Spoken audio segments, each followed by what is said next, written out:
Lo que está mal en el mundo, por Gilbert Keith Chesterton. 17. Parte tercera.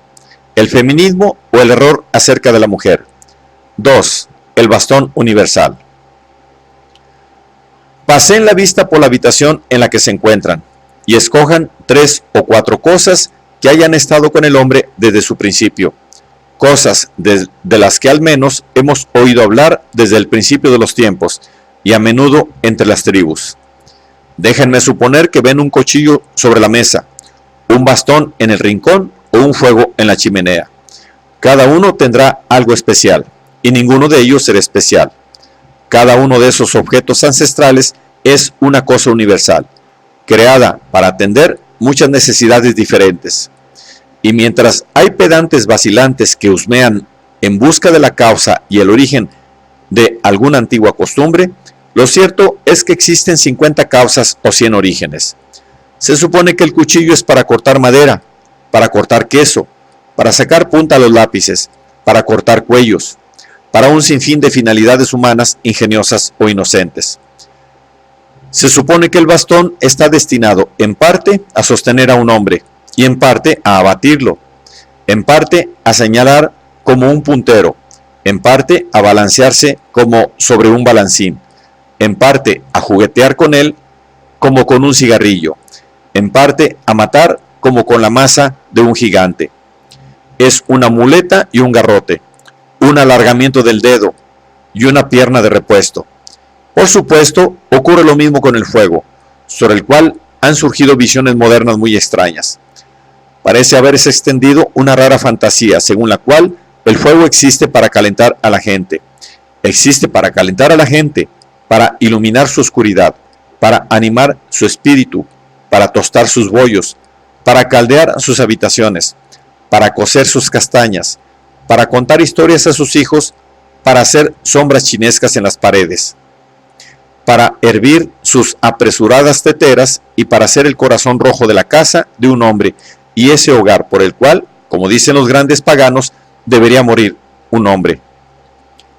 Pero es la gran característica de nuestra modernidad, el que la gente esté siempre proponiendo sustitutos a esas viejas cosas, y esos sustitutos siempre responden a un solo propósito, cuando el objeto antiguo respondía a 10. El hombre moderno agitará un cigarrillo en lugar de un bastón, sacará punta a un lápiz con un pequeño sacapuntas en lugar de con un cuchillo, e incluso preferirá ser calentado por tuberías de agua caliente en lugar de un fuego. Tengo mis dudas sobre los sacapuntas e incluso para sacar punta a los lápices, y sobre las tuberías de agua caliente incluso para calentar. Pero cuando pensamos en todos los requerimientos a los que respondieron esas instituciones, se abre ante nosotros toda la horrible mascarada de nuestra civilización. Vemos como en una visión un mundo en la que un hombre trata de cortarse la garganta con un sacapuntas, en el que un hombre debe aprender a apoyarse sobre un cigarrillo, en el que un hombre debe tratar de tostar bollos sobre lámparas eléctricas y ver castillos rojos y dorados en la superficie de tuberías de agua caliente.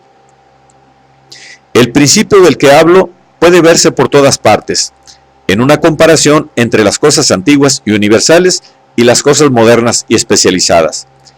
El objeto de un teodolito es nivelar, el objeto de un bastón es balancearse libre en cualquier ángulo, girar como la mismísima rueda de la libertad. El objeto de un bisturí es el corte quirúrgico, cuando se usa para tajar, acuchillar, desgarrar, cortar cabezas y miembros, es un instrumento descorazonador. El objeto de una luz eléctrica es simplemente iluminar, una modestia despreciable. Y el objeto de una estufa de amianto, me pregunto cuál es el objeto de una estufa de amianto. Si un hombre encuentra un rollo de cuerda en un desierto, puede al menos pensar en todas las cosas que es capaz de hacer con ese rollo de cuerda, algunas de las cuales serán incluso prácticas. Podría remolcar un barco o echar un lazo a un caballo. Podría jugar a las cunitas o sacar estopa. Podría construir una escalera de cuerda para una heredera que quisiera fugarse o atar las cajas de una tía soltera que se fuera de viaje. Podría aprender a hacer un lazo, o colgarse. Lejos todo ello de lo que podría ser un desgraciado viajero que encontrara un teléfono en el desierto. Con un teléfono se puede telefonear, no se puede hacer ninguna otra cosa.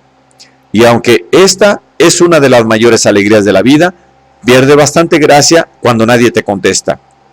La cuestión es, en resumen, que hay que tirar de 100 raíces y no de una, antes de desenterrar algunos de esos viejos y simples experimentos.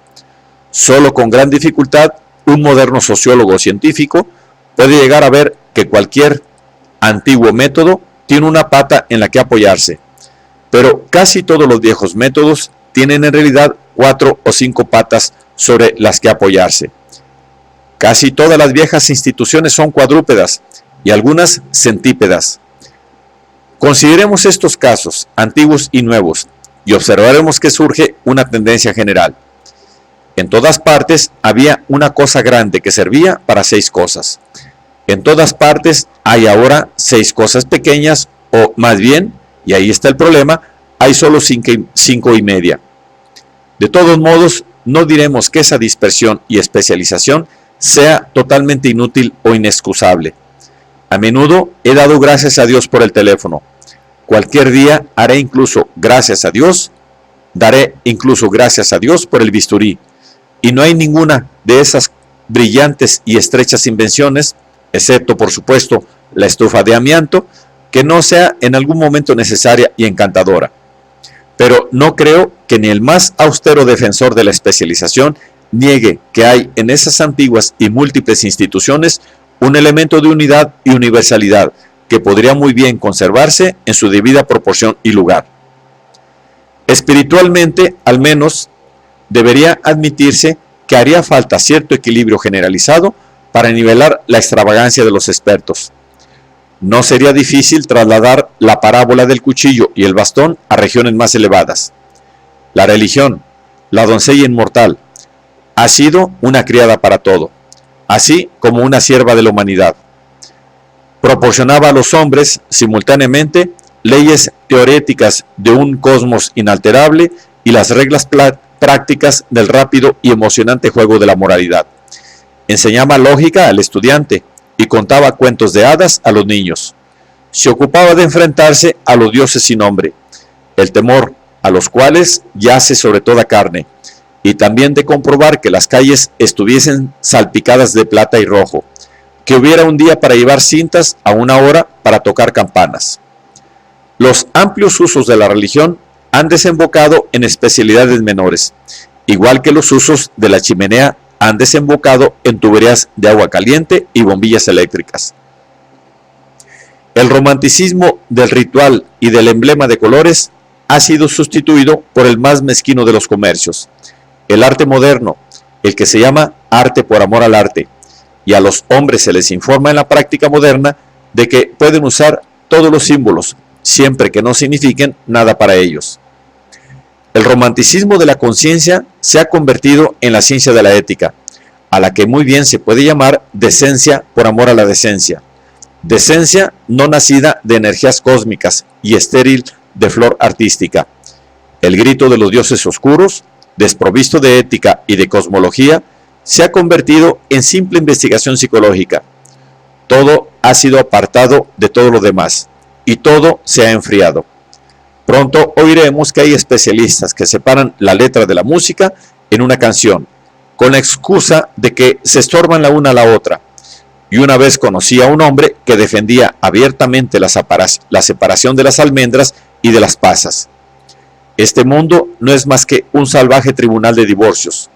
De todos modos, aún hay muchos que oyen en sus almas el trueno de la autoridad del hábito humano.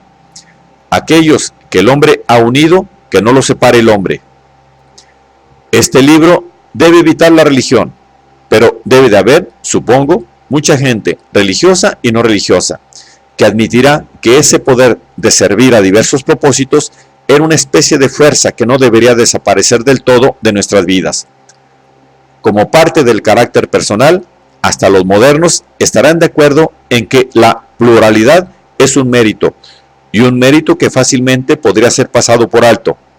Este equilibrio y esta universalidad han sido la visión de muchos grupos de hombres en muchas épocas. Fue la educación liberal de Aristóteles, el arte múltiple de Leonardo da Vinci y sus amigos, el amateurismo augusto de los caballeros distinguidos como Sir William Temple o el gran conde de Dorset.